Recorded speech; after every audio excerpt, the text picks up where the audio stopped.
फक्त 2 बटाटे वापरून कुरकुरीत शेव तयार केलेली आहे. नेहमीच्या शेवपेक्षा ही शेव बनवण्यासाठी खूप कमी वेळ लागतो आणि नेहमीच्या शेवपेक्षा ही शेव खूप कुरकुरीत आणि चवीला सुद्धा खूप छान लागते. त्यासाठी 2 मोठ्या साईजचे बटाटे उकळवून घेतलेले आहेत. वजनी बघितले तर पाव किलो हे बटाटे आहेत.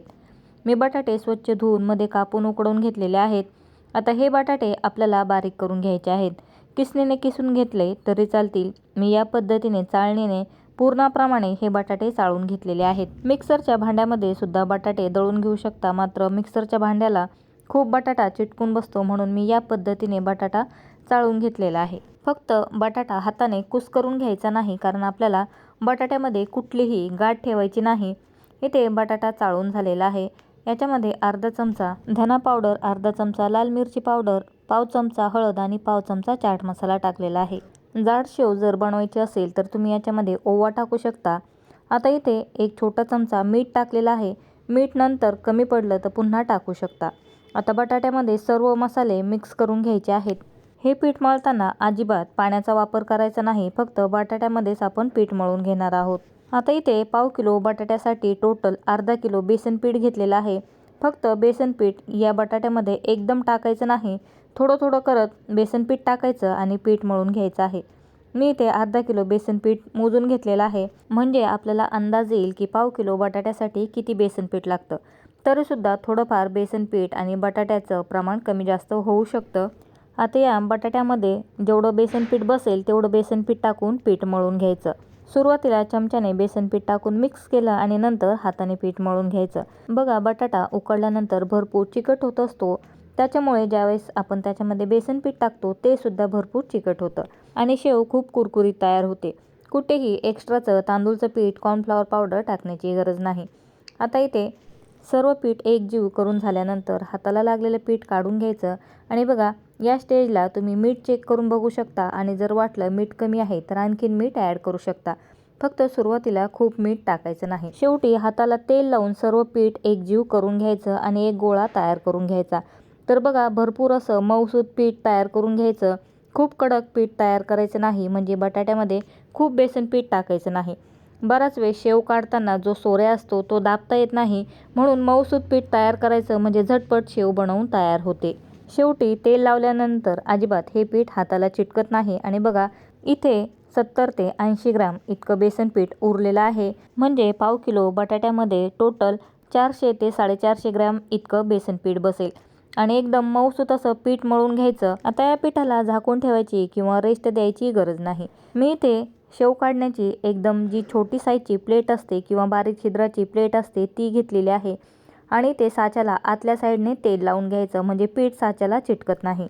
बाकीचं पीठ सुती कपड्याने किंवा एखाद्या भांड्याने झाकून ठेवायचं. इतपत जाडीची आपण शेव बनवणार आहोत. आता इथे शेव तळण्यासाठी तेल गरम ठेवलेलं आहे. शेव तळण्यासाठी सर्वात महत्त्वाचं म्हणजे जे भांडं घेतलेलं आहे त्याच्या अर्ध भरूनच आपल्याला तेल घ्यायचं आहे, कारण की तेलामध्ये शेव टाकल्यानंतर शेवला खूप बबल्स येतात किंवा शेव खूप फसफसून वरती येते आणि अशा वेळेस तेल बाहेर येण्याची शक्यता असते. म्हणून खोलगट भांड्यामध्ये अर्ध भांडं भरूनच तेल घ्यायचं आहे. तेल इथे चेक करून घेतलेलं आहे. कडकडीत गरम तेल झालेलं आहे आणि शेव काढून घेतलेली आहे. शेव काढताना नेहमी आठवणीने गॅसची फ्लेम लो करूनच शेव काढायची, म्हणजे हाताला कमी वाफ लागते. आणि तेलापासून हातसुद्धा थोडासा वरती पकडायचा, म्हणजे हाताला जेवढी शक्य आहे तेवढी कमी वाफ लागेल. आता इथे शेवला आलेले बबल्स कमी झाले की नंतर पुन्हा गॅसची फ्लेम मिडियम करायची आणि हलकंसं वरच्या साईडने शेवला खाली दाबायचं आणि खालची साईड थोडीशी कडक होऊ द्यायची.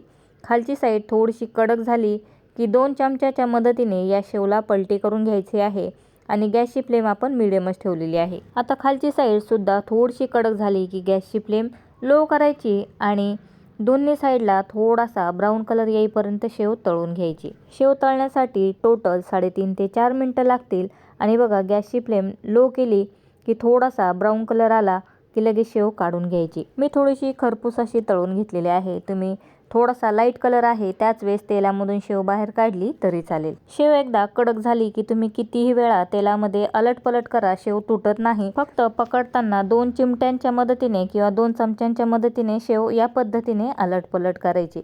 मी इथे प्रत्येक रोल फक्त 4 वेळाच अलटपलट केलेला आहे, म्हणजे प्रत्येक साईड 2-2 वेळेस तेलामध्ये तळून घेतली. आता इथे भरपूर असे बबल्स कमी झाल्यानंतर आणि शेवला चांगला कलर आल्यानंतर शेव तेलामधून बाहेर काढून घ्यायची।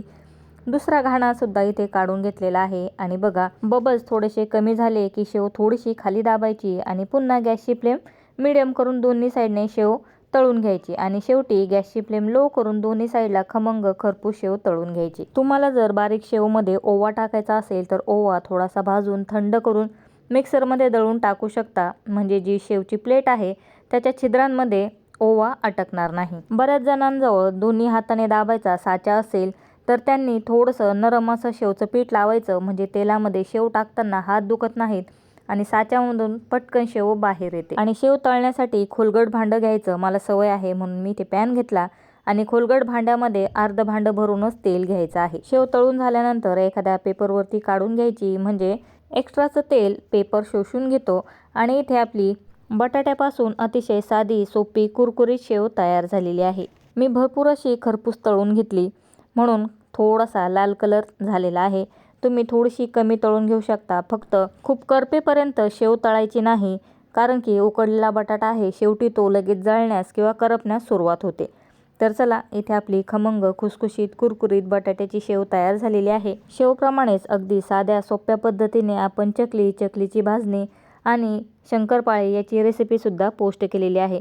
डिस्क्रिप्शन बॉक्समध्ये सर्वांची लिंकसुद्धा दिलेली आहे, नक्की जाऊन चेकआउट करू शकता। आणि इथे शेवच्या आवाजावरून तुम्हाला समजलं असेल की शेव किती कुरकुरीत झालेली आहे।